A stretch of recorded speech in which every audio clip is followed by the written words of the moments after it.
Leaping with his distracted mind, comments that he has completely forgotten what he was going to say. Gigi questions him, asking if he has really forgotten what he was going to do, to which the young man says, and furthermore, suggests that if she wants to learn fencing, the best thing would be to go to the Swordsman's Guild.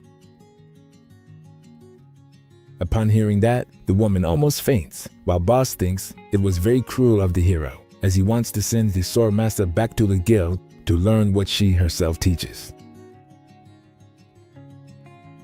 Alive shares the same thought, considering the comment ruthless. Even Annie believes the swordswoman was unfortunate to hear those words.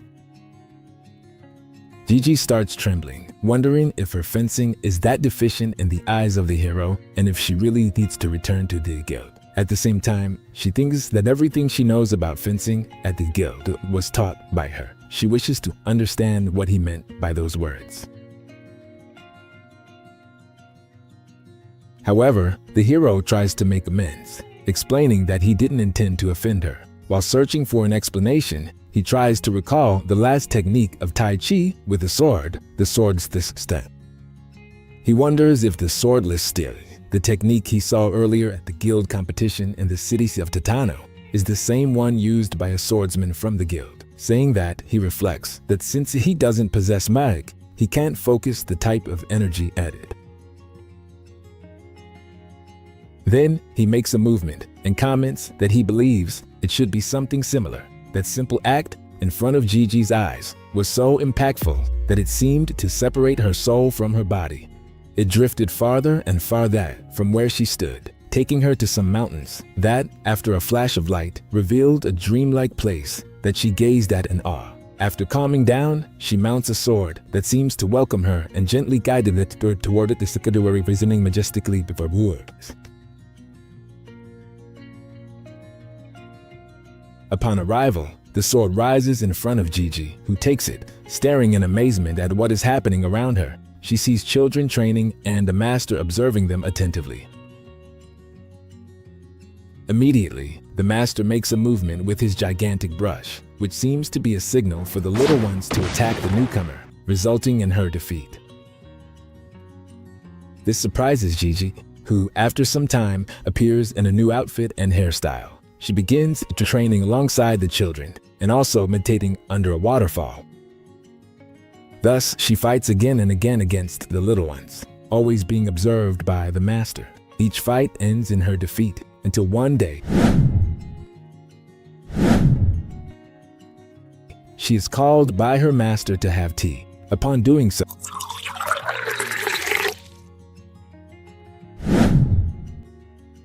she senses an unknown presence and wonders if it might be the nothingness. She looks at the tea with curiosity. She then passes to another plane, where she trains on a lake, performing some movements with the sword, but eventually gets injured from pushing her body too hard in those techniques. In a moment of reflection, while observing her reflection in the water, the answers seem to come to her. She releases a burden that had been pressuring her to improve, letting go of her sword, which slowly sinks to the bottom of the lake. Then, closing her eyes, she begins to perform slow movements, full of peace and relief, resulting in a new technique. Time seems to have passed, and someone sweeps the dry leaves, revealing an elderly but peaceful Gigi. At that moment, one she used to train with approach her.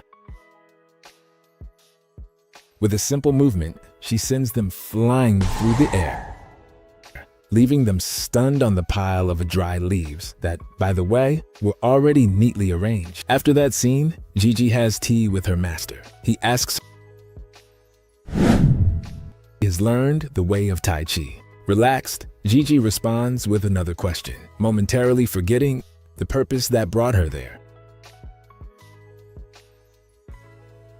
Upon hearing that, the master comments that this is the correct way and that now the time has come. A bit confused, Gigi looks at her reflection in the tea and regains the appearance and youth she had before. Then, the master asks her to remember to forget her and merge with nature. Do not try to control Tai Chi, but to integrate into it. Gigi understands her master's words and replies that she is not worthy of returning the wisdom that has been shared with her. Humbly, she asks to know his name so she can honor him forever. The master responds that it is not important, but still introduces himself as Jiang Sanfang. Immediately afterward, he wonders who will come next, revealing that Gigi is no longer there. Leping observes in surprise what is happening. While wondering what has transpired, it is revealed that Gigi is floating, receiving the illumination from her dream training. She begins to descend now that she possesses a higher magical rank, specifically 4 stars. Annie, seeing this with her demon eye, comments that the hero helped the Great Sword Saint. However, she corrects her statement and mentions that he helped Gigi overcome 3 consecutive levels. This also impresses Elife, as Gigi ascended 3 levels in a matter of seconds. Boss, hearing this, comments that perhaps, in Leping's eyes, there is no difference between the Demon King level and the Master Mage level. It is then when she bows to the hero, thanking him for guiding her. Immediately afterward, she says that she, Gigi Sogus, has understood that from now on, she will follow the great hero's instructions. She will return to the Sword Saints Guild to start over, but this time, she won't obsess over swordsmanship. Instead, she will dedicate herself to the path of Tai Chi. After saying this, she simply backed away. As she flies away, the hero bids her farewell with a few words, reflecting that perhaps his own level is too low, as the powerful ones from other worlds are really hard to comprehend. He then turns to his group and informs them that Miss Gigi has left, asking Annie and Uncle Boss about their future plans and if they want to use Elizabeth's portal. Elife responds that she doesn't know much about the elf tribe, so she'd like to stay for a while to get familiar with it. Boss seems to share the same idea as his daughter and comments that he will soon move the Card Guild's headquarters to the elf tribe to help his daughter manage the community. Annie replies that she gets dizzy with portals, so she prefers to return on her own using her dolls, thanking the hero for the offer while thinking that she has decided to go elsewhere. Leping, after hearing everyone's plans, concludes that he will first return with Elizabeth. He then tells the queen, who is a bit downcast, that it's time to go home.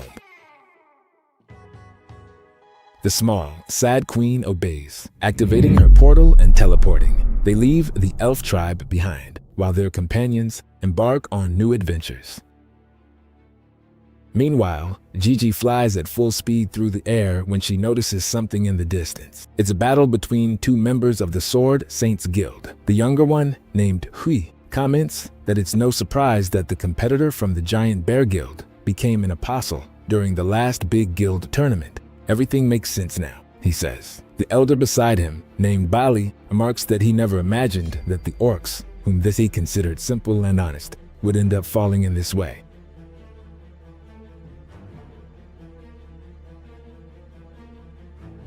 It is then revealed that the adversary of the two is a 6th demonic pillar, Farazdag Samavi, the leader of the Giant Bear Guild. He questions the elder's words, asking if he really believes that orcs are seen as simple and honest beings by humans. Laughing, he says it's no wonder orcs can never form a great fuss.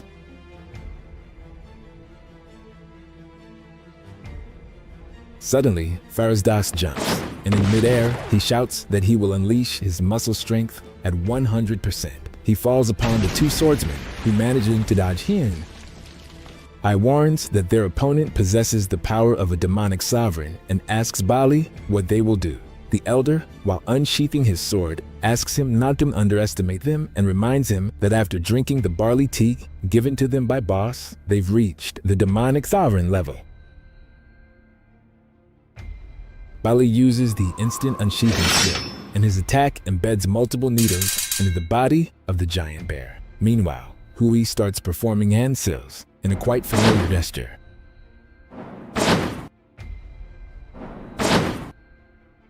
From his mouth, concrete emerges, trapping the giant bear, imprisoning him. Immediately afterward, he uses the blunt sword technique, a crushing blow. He inserts his swords into the concrete, injuring the giant bear. Finally, the young man shouts that he will use the maximum amplitude power to crush him into pieces.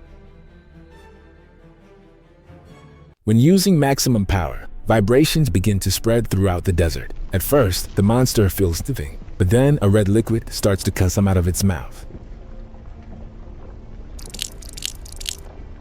The attack was so powerful that, to protect himself, the man had to stand on his cane while observing the entire fight. He reflects that the vibration, combined with the particles and friction, causes a complete attack in all directions. Consider that within the group of the 10 colored swords, that young man is the most appreciated. Although he doesn't have blue sharpness, he can persevere day after day in his training and compensate for his weaknesses with diligence, thus developing his own sword art. It is then that the young man removes his canes, declaring that the vibration is complete. Bali tells him that he did a good job and that, as he said, he just needs to believe in himself. Soon he will surpass Blue. He responds that he feels flattered by those words, but confesses that he does not think about surpassing anyone, but only wishes to do good, taking firm steps and consolidating. At that moment, the hardened structure begins to fragment. It explodes, attracting the attention of those nearby and raising a cloud of smoke at the same time. The young man asks Bali if he noticed the chilling atmosphere, but the man urges him to freeze and urgently tells him to use all his magical power to activate the sword shield.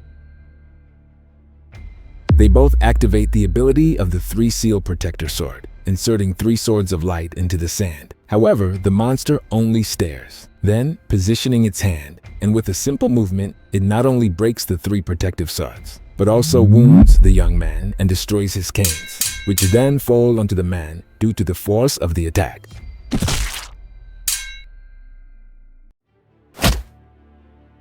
The monster begins to advance toward them, who were already almost buried in the sand.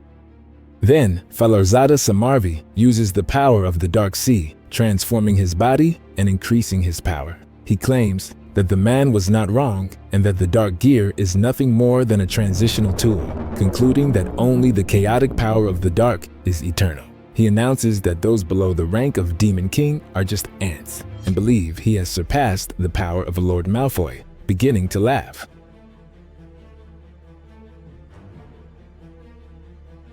But that joy ends as quickly as it began, as he is cut in half. The one responsible for that attack is none other than Gigi. Upon seeing her, Bali calls her president. The woman questions what he is doing there, as she had given orders for him to watch over the main guild base. The man explains that he brought Bali to the south to investigate a small country that might have secrets about how to face the Dark Guild. As for the guild, he reports that they completely rejected the Dark Guild and took the initiative to send the 10 colored swords to gather information throughout the demon domain. However, he reflects that except for the elf tribe, they did not find that supposed small country throughout the south. It seems that the 3 people who informed him of that tricked them. Upon hearing his words, Gigi asks to forget that mission and suggests that they now return to the guild. She also requests that he summon everyone immediately, as she has something important to announce. Elsewhere, more precisely in the demon domain, in the Goblin Cave, a group of hunters is there.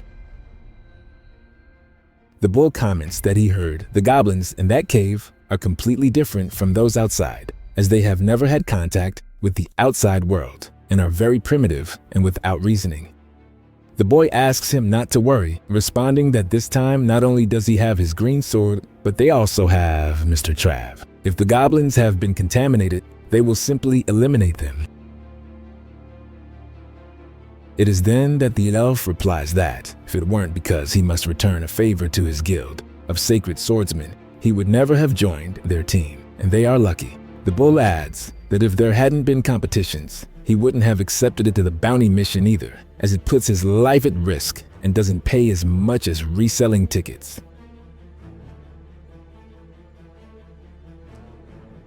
The woman in the group confesses that mindless barbarians sound somewhat terrifying.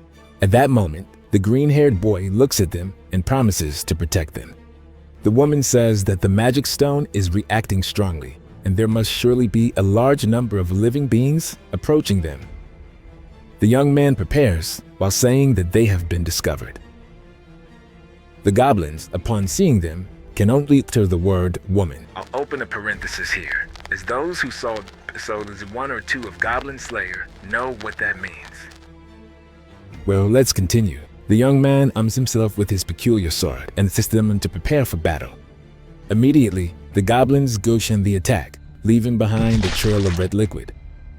We see the elf injured, wondering how this could have happened as he lost to barbarian goblins who don't even know how to use magic. Shortly after, his head is crushed, revealing that not only has he lost, but his entire group has bulleted, except for one woman who was captured by the goblins.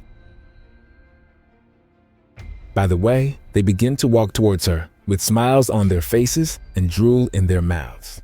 The biggest of them says that now they will begin to make more goblins, which terrifies her. She can only scream at them to stay away. She screams for them to stop. After a while, a small figure seems to arrive there, while the biggest goblin drools and talks about enjoying their craving, happy to have her body melting. This reveals the woman licking her fingers, sitting on top of a goblin. She comments that everything is as she'd expected, and that she added a bit of plot to prevent it from becoming boring. She concludes that even the most irrational barbarian in front of her behaves as docile as a dog, and that's really boring.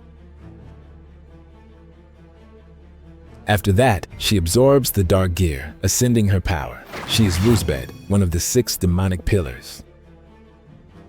She mentions aloud that he has already seen everything he needed and asks him to leave. A centipede emerges from the shadows, laughing. Opening its mouth, some fingers come out of it, then a leg and the rest of its body. The man in front of her says that if she desires the power of the dark gear, she doesn't need to hide her identity. She just has to hunt the seeds planted by Malfoy. He proposes helping her if she helps him with something. Rusabed responds that she has already realized that he and his will leader are not on good terms, and asks if he wants her to betray the guild. Using the Mortal Temptation ability on him, she wraps him with 2 serpents with women's heads. However, he asks her not to waste her magical power, as he has no interest in the desires of this world, and is not asking her to betray a Malfoy. Upon hearing this, the woman undoes her ability and questions what it is that he really wants. At the same time, she thinks that her seduction technique can confuse even those of a higher rank, which indicates that the man's power is of an even higher rank. She adds that it doesn't matter what he wants, as she herself has not surpassed the superior rank. She wonders how she could help someone as powerful as him, Lord Azathoth. He responds that she is very clever and wants to know if she is willing to sacrifice the dark for her life. He opens his mouth and releases a dark power. That is the power of Chaos. He explains that this is enough for her to jump from the upper rank to the Demon King rank, considering that it's like absorbing 1,000 dark gears or more. Furthermore, he notes that her power of seduction is special, and that's the reason he chose her. Although he's not going to force her, she must decide. Rusabed contemplates the power of chaos, while wondering if she would really ascend to the Demon King rank. Finally, she accepts the offer. We're done with this week's chapter. If you made it this far, comment chickpea salad. Also, don't forget to subscribe and like us so YouTube keeps recommending us. Thanks to everyone who watched this far. See you in the next video. But first, I leave you the next chapter and a comic that I'm sure you'll like.